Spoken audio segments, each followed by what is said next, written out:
पूर्व सैनिक सीमा सुरक्षा बल एनबी सिंह चैनल तिरंगा की तरफ से आज धनतेरस की सभी को और सभी के परिवार को शुभकामनाएं। पाकिस्तान 3 बार अफगानिस्तान के ऊपर आक्रमण किया, एयर अटैक किया।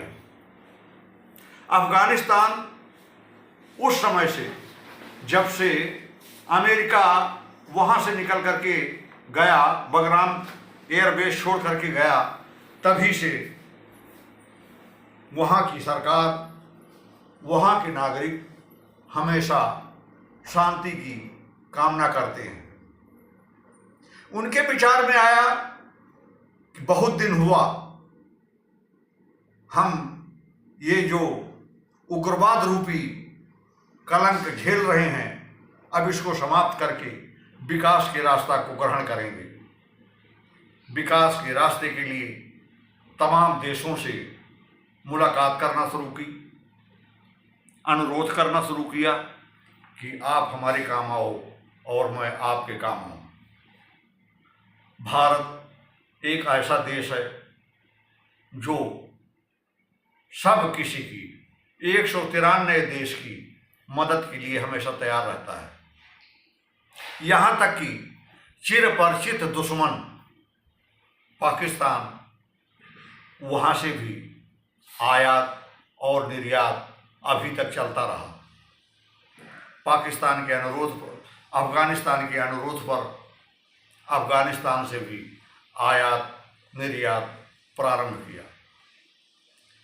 जो भी गेहूं, चावल, दाल, सब्जी अफगानिस्तान को आवश्यकता है उसको देना शुरू किया।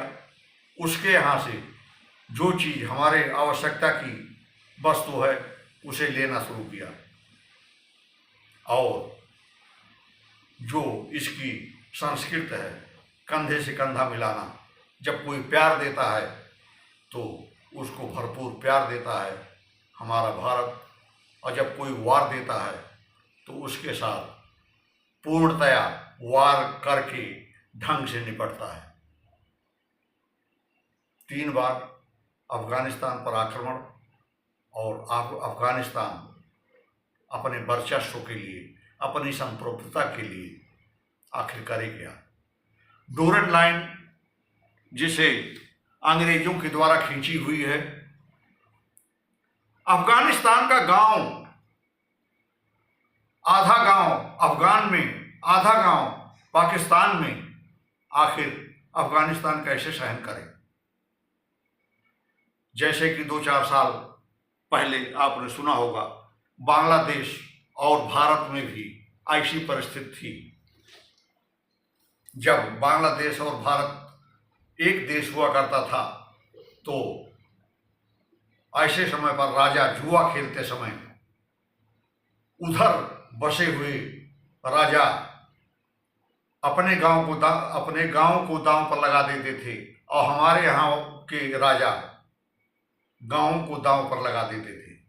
तो तमाम गांव हिंदुस्तान के बांग्लादेश में हो चले थे, और तमाम गांव हिंदुस्तान में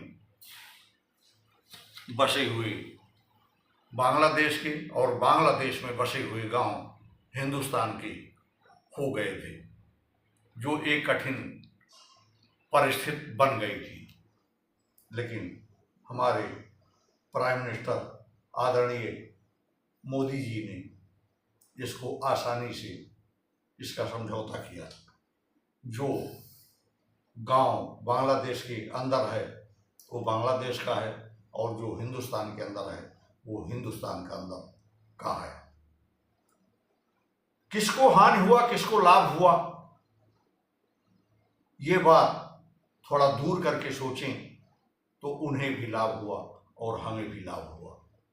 यही सत्य है। ऐसा अफगान और पाकिस्तान को सोचना चाहिए। लेकिन चूहा जब तक चना मिलता है चना खाता है, और जब कुछ नहीं मिलता तो उसके दांत में से हिलावन पैदा होती है। वो पत्थर, प्लास्टिक और तमाम ऐसी वस्तुएं काटना शुरू कर देता है जो आपके घर में रखी हैं, महंगी हैं, महंगे सामान को काट देगी। मुझे लगता है पाकिस्तान इस तरह का चूहा है। इसको हमेशा रक्त रंजित रूप चाहिए। इसने शांति, विकास, सभ्यता, संस्कृत सब भूल गया है। जब कहीं से लड़ने को मिलता है तो लड़ता रहता है, और कोई नहीं लड़ रहा है तो कीमती वस्तुओं को काटना शुरू कर देता है।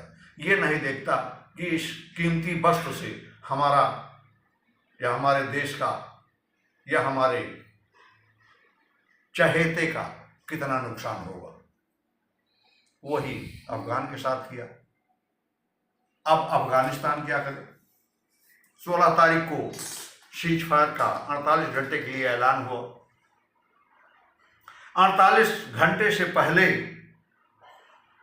अफगान ने एक जुलूस निकाला जिसमें पाकिस्तान की चौकियों से पाकिस्तान के सैनिकों के उतारे हुए पॉइंट और राइफलें लहराते हुए वो जुलूस में दिखाया। अब वहां के रक्षा मंत्री ख्वाजा आफिज के मुख से निकला कि ये भारत की देन है। अफगान भारत का प्राचीन युद्ध लड़ रहा है।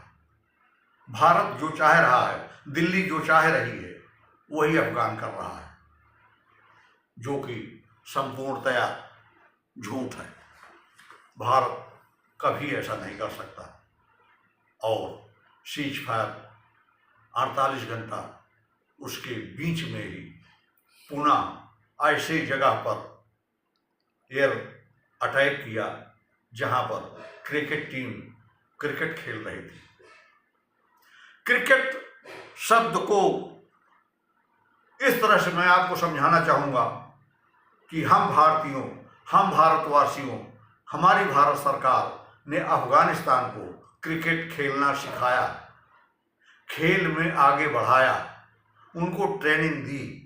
वह कहीं खेलते हैं और जीतते हैं या हारते हैं तो दुख और सुख हम मनाते हैं।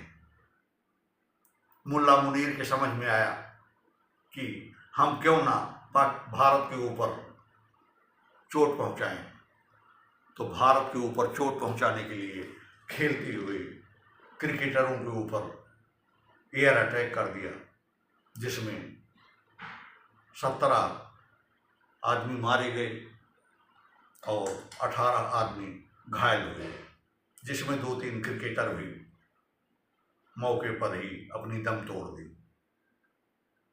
फिर कहा अफगानिस्तान के पठान, फिर वही प्रारंभ, लड़ाई शुरू, खून खराबा शुरू, और खैबर पख्तूनख्वा को रक्त रंजित कर दिया। पहले बलूचिस्तान से मारा गया, फिर पीओके से मारा गया। वहां के सैनिक और पुलिस भी इस सोच में पड़ गए हैं कि मैं वो चूहा हूं कि अगर कोई नहीं मिल रहा है, काफर के रूप में कोई नजर नहीं आ रहा है, तो हम अपने देश में ही काटेंगे और खाएंगे, लेकिन मारेंगे, रक्त रंजित करेंगे। पीओके के तमाम आदमियों को मार दिया, बलूचिस्तान के तमाम आदमियों को मार दिया, और तमाम अफगानियों को 3 बार के एयर अटैक में मार चुके हैं। आगे नतीजतन जो कुछ मिलता रहेगा हम आपको आगे वीडियो में शेयर करते रहेंगे। मुझे तो लगता है कि मुल्ला मुनीर और शहबाज अमेरिका में जाकर के बिरयानी भी खाए, उनका नमक भी खाए, और रियर अर्थ बलूचिस्तान का ले जाकर के उनको सौंप दिए। रियर अर्थ सौंपने के बाद वहाँ की पाकिस्तान की विपक्षी पार्टियां और आवाम के लोग इस पर भड़क गए कि किससे पूछा, किससे राय ली, कैसे आप जाकर के यहाँ का रेयर अर्थ और एयरबेस और बंदरगाह देने के लिए आपने कबूलनामा कर लिया। अमेरिका की समझ में आया कि इनको और तोड़ो। अभी मुल्ला मुनीर काबू आए हैं, शहनवाज काबू आए हैं, विपक्षी भी काबू आ जाए, आवाम भी काबू आ जाए, इनके पास श्वास लेने के लिए शक्ति न रह जाए, तब ये पूर्णतया जो मैं चाल खेल रहा हूँ, जो मैं करना चाहता हूँ, फिर बलूचिस्तान में रेयर अर्थ धातुएं, सोना, चांदी, लोहा मैं पूरा निकाल करके ले आऊँगा, जो उसकी पुरानी चाल है। यह करने के लिए इस युद्ध को प्राची के रूप में पाकिस्तान और अफगानिस्तान को लड़ने के लिए, मर मिटने के लिए छोड़ दिया है। उसको चाहिए रेयर अर्थ, और पाकिस्तान के और अफगानिस्तान के नुकसान से उसका कोई लेना देना नहीं। ये उसके विचार हैं और इनके पास वो क्षमता नहीं है कि ये सोच सकें कि आखिर हो क्या रहा है, नुकसान क्या हो, किसका हो रहा है। उधर का मरता है तब भी अल्लाह का नाम लेता है, इधर का मरता है तब भी अल्लाह का नाम लेता है। तो अल्लाह, खुदा, ईश्वर जब दोनों का एक है तो आखिर किस चीज़ की लड़ाई लड़ रहे हैं। मैं चाहूँगा कि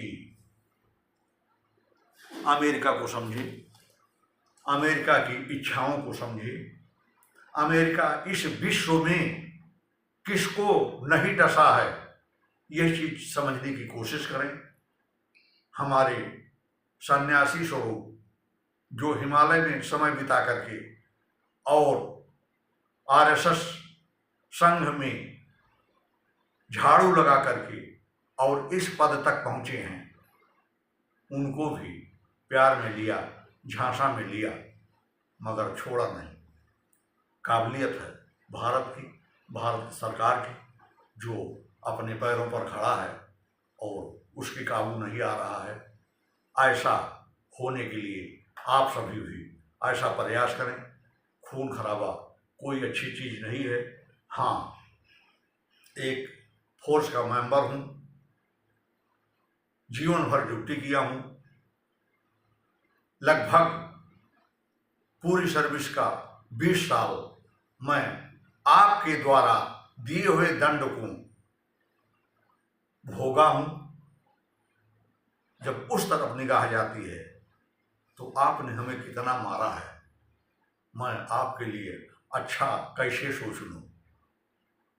पहले पंजाब में, फिर कश्मीर में कितने सैनिक, कितने हमारे भाई, और कितना हमें आपने तकलीफ दी है।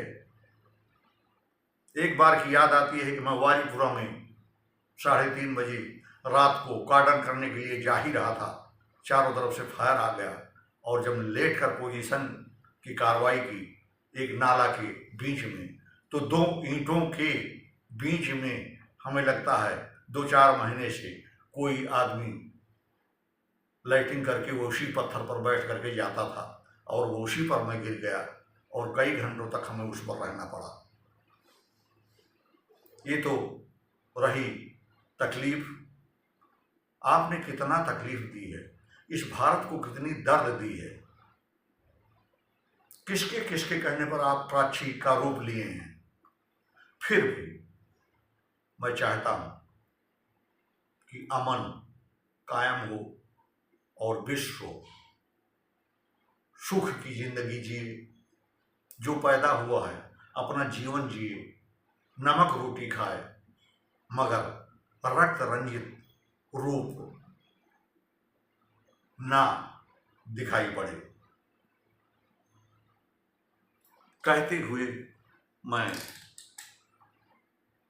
अपने ट्रम्प साहब का आभार व्यक्त करना चाहूँगा कि वो बार बार हर जगह यही कहते हैं कि मैं शांति करवाना चाहता हूँ, शांति करवाना चाहता हूँ। लेकिन मुझे तो दिखाई देता है कि पहले आप लड़ाते हो, और जब दोनों देश टूट जाते हैं तो फिर आप समझौता कराने के लिए आगे बढ़ते हो और उनको आप लूटते हो। ऐसा न करें। कृपया चैनल, यूट्यूब चैनल तिरंगा एनविशिंग बीएसएफ पर अगर आप सब्सक्राइब किए हैं तो अति सुंदर, नहीं तो सब्सक्राइब करें, लाइक करें, यही हमें फल मिलता है। यूट्यूब का फल आपका लाइक। नमस्कार, जय हिंद।